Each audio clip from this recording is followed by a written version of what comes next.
Hi guys, hello Taurus, welcome dito sa aking channel, Kalaran 888, welcome.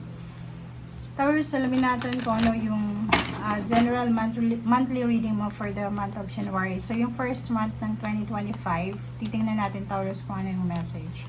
But if gusto mo ng maraming messages, hanapin mo yung Sun, Moon, Rising mo, Venus sign, or pwede mo din hanapin yung message ng Capricorn and Virgo kasi pwedeng makaresonate din sa'yo. Okay, first card is the Arts and True Love. So, dito sinasabi, unahin natin yung True Love kasi meron ditong Taurus na posibleng in a relationship ka, but for the month of January, isang romantic steerings to. So, it's either temptation or posibleng right timing to para sa'yo. But, depende yan sa kung ano yung situation mo, if in a relationship ka, committed ka.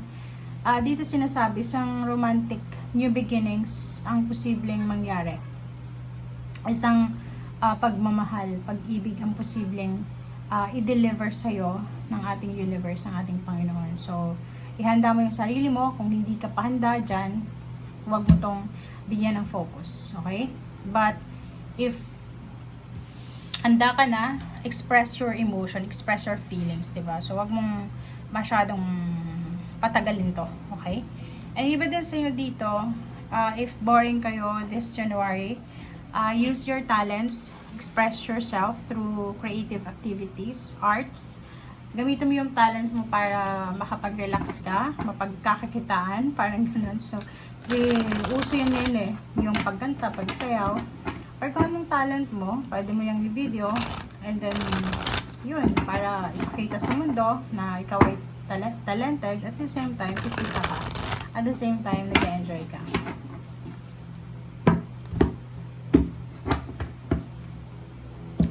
Okay, first card natin dito sa second deck is Six of Wands, Victory, Success, Recognition, Awards, Rewards. Okay, simulan natin sa relationship. Relationship, pwedeng may good news tungkol sa baby, like pregnancy. Pwedeng may nanganak, may news, invitation for engagement or wedding. In terms of money, nakikita natin yung recognition, awards, rewards, victory, success, triumphant success, prosperity and abundance, salary increase, payouts, payments, bonuses, financial gain, financial wealth, parang ganun. Freedom, financial freedom. Okay, next card natin is Three of Swords. Nakikita ko sa'yo dito, Taurus, na yung tagumpay mo ay nakakasakit sa ibang tao. Which is, hindi mo yun kasalanan. If nakikita nila na matagumpay ka, nasasaktan sila. And hindi mo yun obligasyon yung nararamdaman nila is sa kanila yun. So, nakikita ko sa'yo dito, kailangan mong mag-ingat sa pagtitiwala kasi pwedeng yung mga tao sa paligid mo ay take advantage yung success mo and maki-joyride sila sa success mo. And yung mga tao yun ay may mga lihim na inggit sa'yo. Okay, Four of Discs. Nakikita ko yung stability sa pamilya. Pwedeng may homecoming, may additional member ng family, may nagpaparenovate ng bahay, may magpapatayo ng bahay, may lilipat ng bahay, may bubuo ng pamilya, magle-level up ng relationship, level up ng family life. And Nine of Swords, mag-iingat ka kasi take care of your body, physical health, kasi marami kang expectation So, halimbawa yung expectation mo for 2024 hindi nangyari, dala-dala mo siya pagdating ng January. And huwag mong i-pressure yung sarili mo na parang iniisip mo, kailangan kong makuha to this January. No, first month pa lang ng taon. So, kailangan mong mag-relax.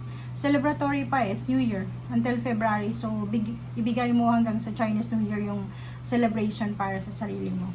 Okay? So, Eight of Cups, sa confirmation about travel. Nakikita ko yung iba na posibleng magta-travel very, very far. Or pwedeng yung iba, magre-relocate sila, aalis sila, lilipat sila sa ibang lugar, lilipat sila sa ibang bahay or sa kung saan pa man. Yung iba din is Six of Cups. Be careful din dito kasi pwedeng magta-travel ka going back to your country, to your province, to your family, or to your ex, or kung kanino man to. Ayop na yung babalikan mo is worth it or worthy ng iyong oras, ng iyong energy. Nakikita ko yung iba, either nasa long distance ka, okay? International, local, malayo ka sa pamilya mo. marami kang pinaplano na homecoming or pag-uwi sa pamilya but hindi nangyayari. So this January, nakikita natin yung palaging nauudlot na planong travel, palaging nauudlot na paglilipat ang posibleng mangyari. So, 10 of disc, financially, nakikita natin dito na may iba sa inyo na makakahawak kayo ng lump sum of money. It's either 1,000, 10,000, 1 million, parang ganun. Thousands yung nakikita natin. It's either nagbebenta ka ng ari-arian, yun, inheritance, sweldo, umutang ka sa bangko or sa kung anong pa man na lending company. May mahawakan ka ditong malaking halagang pera. Okay? Kaso lang, mag-iingat ka kasi nandito yung 5 of Wands. Yan na nga. Posibleng may mga away na mangyayari. Away, competition sa loob ng trabaho, sa loob ng negosyo, sa loob ng pamilya, connected to the financial. But, hindi naman ito magtatagal kasi pwedeng meron lang na pagsasagutan, pataasan ng boses, ganyan-ganito. But, ang ending pa rin is matatapos nito. Magkakaayos din ang lahat. Nakikita ko na siguro mayroon kang kagalit, mayroon kang isang tao na ayaw makausap or may grudges ka and resentment sa isang tao.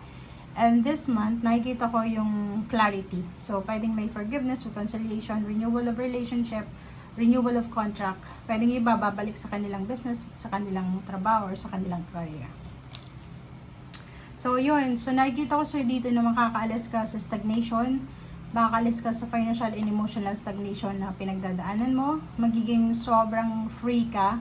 By the end of January, nakikita ko sa'yo dito na mamamanage mo na ang emotion mo and yung finances mo ng maayos. No more regrets, no more drama. Nakikita ko sa'yo dito na going forward ka, moving forward ka para sa financial success mo. So, ang kailangan mo lang sa ngayon is konting pasensya. Okay?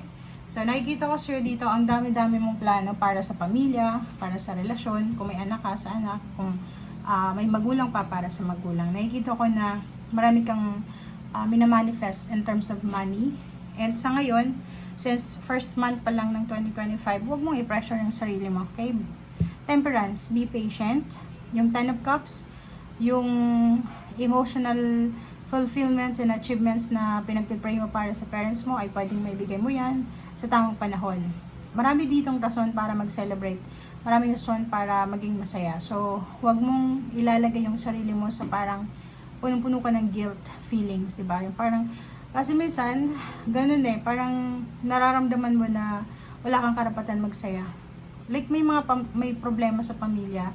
Isa lang yung may problema, at dahil sa unity na yan, lahat kailangan maging malungkot. So, nakikita ko sir dito na may guilt feeling ka, but yung sinasabi sir dito, wag kang deserve mo to na blessings na to, deserve mo tong freedom na to, deserve mo tong financial success na to. Enjoy life, okay? So, thank you guys. Bye!